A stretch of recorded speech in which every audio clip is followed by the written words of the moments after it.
Mes chers amis, bonjour. Nous allons maintenant découvrir un enseignement sur la paracha de cette semaine et plus particulièrement concernant la traversée de la mer Rouge. Beaucoup d'interrogations concernant justement pourquoi la traversée de la mer Rouge.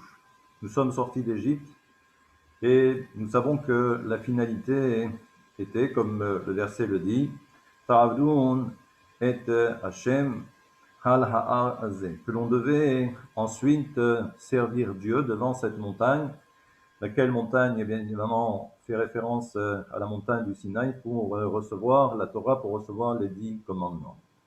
Pourquoi faut-il passer donc par la traversée de la mer Rouge et pourquoi occasionner encore une fois un miracle d'une telle ampleur? C'est ce que nous allons essayer de découvrir ensemble grâce à un auteur qui s'appelle Zera Kodesh, le Rav Naftali Horowitz, qui était également l'élève du Chosé de Lublin. Enseignement chassidique, empreint de quelques notions un peu mystiques que nous allons découvrir tout de suite. L'auteur nous fait remarquer que lorsque l'on regarde ce fameux passage de la traversée de la mer Rouge, que l'on appelle le cantique de la mer Rouge, il nous fait remarquer que le mot Shira est rapporté 3 fois sous différentes formes. Az Yashir, donc Yashir, Uvnei Israël et Ashira Azot, Lachem, Vayom Lemor, Ashira Lachem. Donc 3 fois. Et une 4e fois un peu plus tard, lorsque Myriam décide également de demander aux femmes de participer et également de chanter. D'ailleurs, le verset nous dit, Bataï Nahem Myriam, Shirou Lachem. Il faut chanter pour Dieu. Et donc, la question est la suivante. Pourquoi ces 4 fois? Ce que nous fait remarquer maintenant donc le Zera Kodesh, et il fait référence maintenant au principe même de la prière. Vous allez tout de suite comprendre que si tout le travail, c'est Ta'avdun et Hashem, que l'on doit maintenant servir à Kadosh Baruch Hu, nous savons que ce que l'on appelle le service divin ou servir Dieu fait référence au principe même de la tefila, de la prière, qui d'ailleurs est appelé Avoda Shebalev. C'est le travail du cœur. Et là aussi, on a du mal à comprendre parce que on pensait que honnêtement, servir à Kadosh Baruch Hu, c'était tout d'abord avec sa tête, avec son sechel. Mais on voit que les Chachamim ont emprunté cette formule pour nous dire qu'en fin de compte, servir Dieu, c'est avant tout le cœur. Alors on va essayer de comprendre ensemble. Tout d'abord, nous savons que la prière se compose de 4 parties. Là aussi, maintenant, c'est quelque chose qui est assez répandu. Et nous savons que ces 4 parties font également référence aux 4 mondes qui sont Asiya, Yetzira, Bria et Atzilut. Parce que tout le travail, c'est justement de pouvoir élever l'ensemble. Donc on commence par le niveau le plus bas, donc qui est le nôtre, c'est le monde de la Asiya, et ainsi gravir les différents échelons. On comprend que là aussi, la question que j'ai posée il y a quelques instants, c'est pourquoi est-ce qu'on appelle ça un Avodah Shebalev? Là, le service du cœur. Et là, nous savons que ce qui est le plus important dans notre tradition, c'est que l'homme soit capable de se travailler au niveau de ces 7 midot, ce qu'on appelle les différents traits de caractère. Et là aussi, nous savons que les 7 midot font référence également aux 7 séphirot, Chesed, Gvura, Tiferet, Netzach, Hod, Yesod. Et on va comprendre également que la Malchut joue un rôle qui est très important.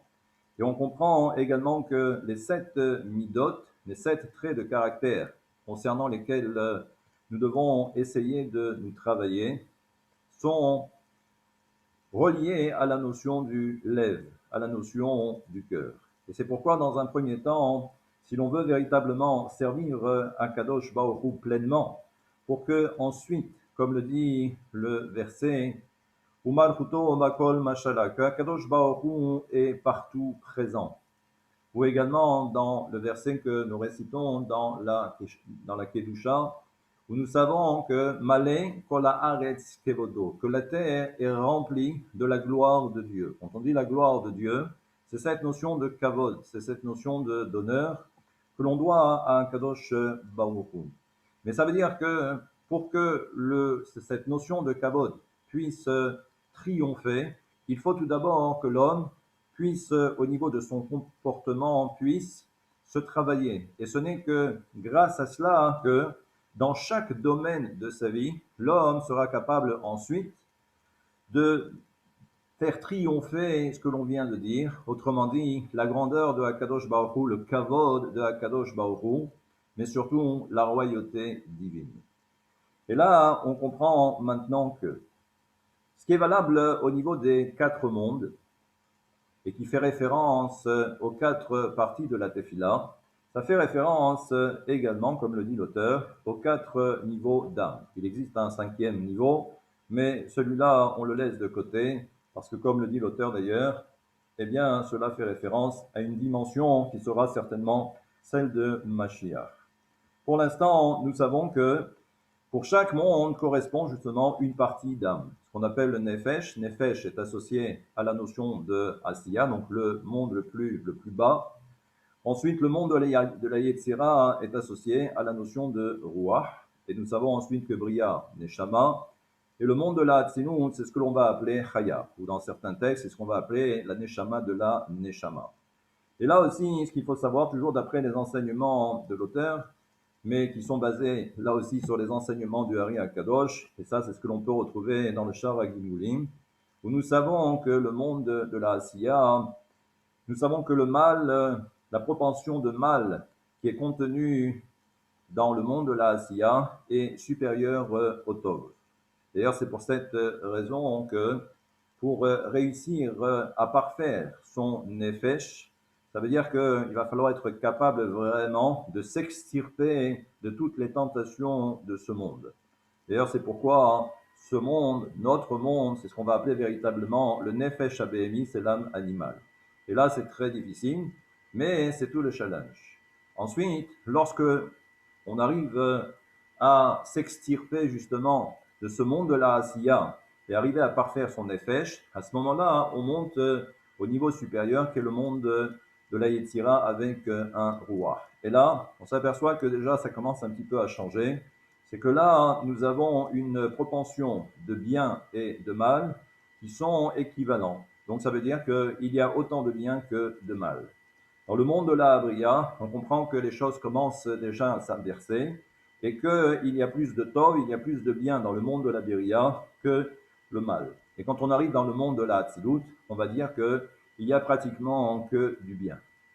Alors là, on comprend maintenant que, justement, lorsque l'auteur nous dit que l'homme doit essayer de se travailler au niveau de ses midot, mais ce travail, c'est un travail qui se situe à tous les niveaux, c'est-à-dire au niveau du Nefesh, dans le monde de la Asiya, également au niveau du Roi, dans le monde de la Yetzira, également dans le monde de la Bria avec la Neshama, également avec le monde de la Hatzilut, avec le principe de la Chaya.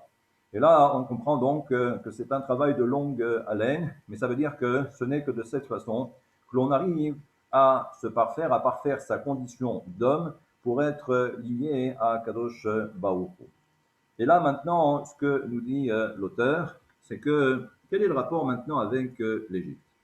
Et là, c'est quand même assez extraordinaire. C'est que là aussi, vous comprendrez que passage que l'on va entrevoir le soir de Pessah, justement Pessah est la sortie d'Égypte, mais nous savons d'après le texte qu'il existe quatre langages qui relatent la sortie d'Égypte. Ces quatre langages, vous les connaissez, Veotseti, Veitzalti, Vegaalti, Velakarti. Ce sont ces quatre termes, ces quatre langages pour parler de la libération pour la sortie d'Égypte. Là aussi, ce que nous fait remarquer l'auteur, c'est qu'en fin de compte, tout est lié. Sortir, très bien, mais on s'aperçoit qu'il existe différents niveaux. On retrouve encore une fois le chiffre 4, les quatre mondes, les quatre parties d'âme, et également ces quatre sorties d'Égypte, ces quatre langages qui font référence justement à ces quatre niveaux. Et là, Ce que nous fait donc maintenant aussi remarquer l'auteur, on comprend maintenant pourquoi la fameuse question de départ, où on voit apparaître 4 fois le mot shir ou shira. Eh bien, là aussi, c'est très facile à comprendre. C'est que chaque fois que l'on change de statut, chaque fois que l'on monte de niveau, parce que l'homme a été capable de, justement, de se travailler intérieurement, eh bien, chaque fois que l'on est capable de progresser et d'atteindre un niveau supérieur, c'est synonyme justement de Shira. Et là, on comprend encore une fois, c'est que on ne peut pas arriver à se retrouver, je parle du peuple d'Israël, devant la montagne du Sinaï pour servir à Kadosh Baruch s'il n'y a pas eu d'abord ces 4 premières phases où l'homme est censé se travailler.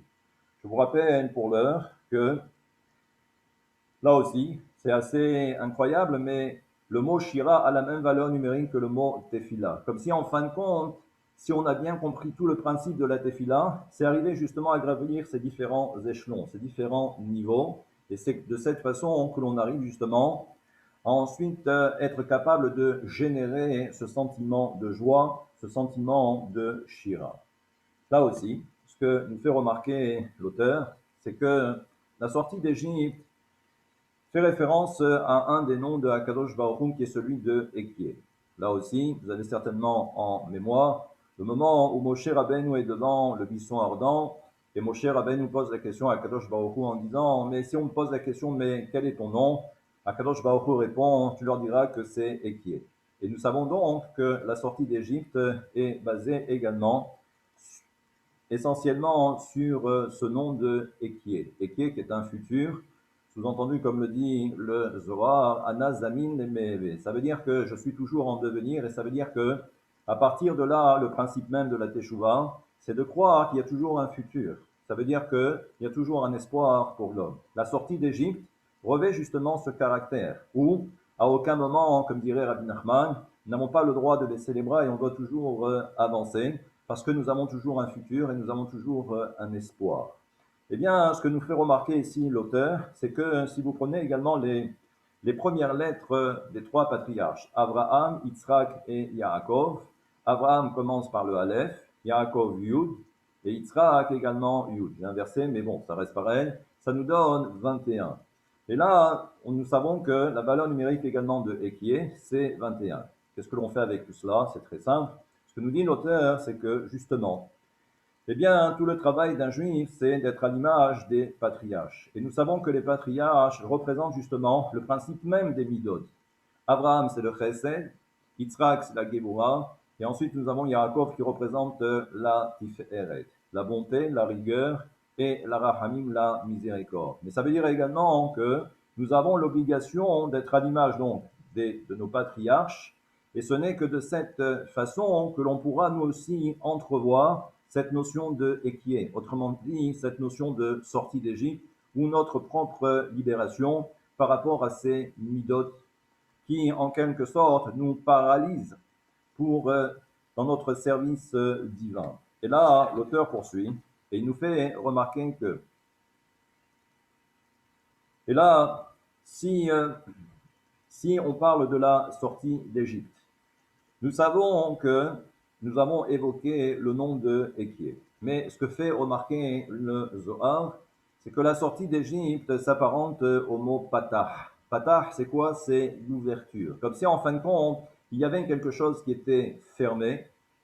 Et à un moment donné, il a fallu ouvrir cet ensemble pour permettre le dévoilement d'une certaine lumière. En mystique, c'est ce qu'on va appeler le principe des mouchim. Les mouchim, c'est justement cet influx de lumière qui permet justement de grandir et d'avancer dans la vie sur le plan spirituel. Mais nous savons que également, lorsque l'on parle du mot patah, qui veut dire ouvrir, mais également cela fait référence à ce qu'on va appeler la lettre. Il y a une voyelle qui s'appelle le patar, c'est le trait horizontal qui nous donne le son A. Et nous savons toujours d'après la mystique que chaque lettre correspond également à une séphira. Nous avons Keter, et là c'est le Kamatz. Kamatz d'ailleurs qui veut dire fermé, qui veut dire hermétique. Et ça justement parce que la séphira de Keter, est inaccessible, et c'est pourquoi elle est kamoutz, elle est fermée. Et le dévoilement commence donc avec le patah, comme son nom l'indique, ça s'ouvre. Et ça fait référence à la notion de chokma. Nous savons également que cette notion de chokma, c'est elle qui est à l'origine de la sortie d'Égypte. La notion de chokma qui fait référence également au début justement du principe des mouchin. Lorsque les lumières se dévoilent, les forces du mal eh bien, disparaissent. L'Égypte disparaît, Pharaon disparaît, et donc à ce moment-là, c'est là où on peut maintenant enclencher une véritable sortie d'Égypte.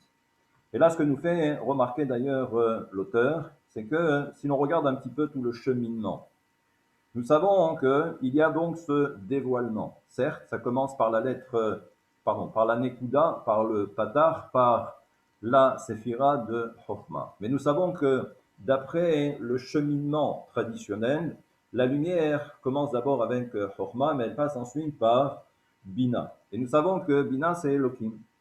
Elohim, valeur numérique, c'est Hateva, c'est ce qu'on appelle la nature. Valeur numérique. Elohim, Hateva, c'est 86. Mais là aussi, ce que nous fait remarquer l'auteur, et c'est assez important de le dire, c'est que nous savons également que, même si l'on parle de Elohim, mais en réalité, c'est le Yud Kevavke. Alors vous allez dire, mais comment est-ce que l'on peut jongler entre Elohim et le Yud Kevavke?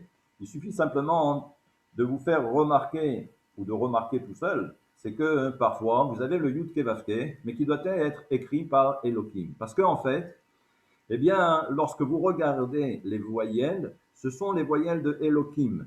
Quand j'entends Elohim, donc c'est le E, c'est le O et c'est le I, que l'on va retrouver, que l'on va placer dans les trois lettres du Yudke Vavke. Et là, ça nous donne une indication. Et là, on comprend maintenant que la lumière passe par Chokhmah. Il y a une ouverture. Il y a une ouverture, c'est le Patah. Ensuite, il y a le principe de Bina, et tout en sachant que d'un côté, Elohim, c'est la rigueur, c'est Bina, mais en même temps, c'est le Yud Kevavke avec les lettres de Elohim. Comme pour dire que si l'homme est capable de changer sa propre nature, alors à ce moment-là, même ce qui au départ était du Elohim, de la rigueur, ça devient du Yud Kevavke, ça devient de la Rahamim.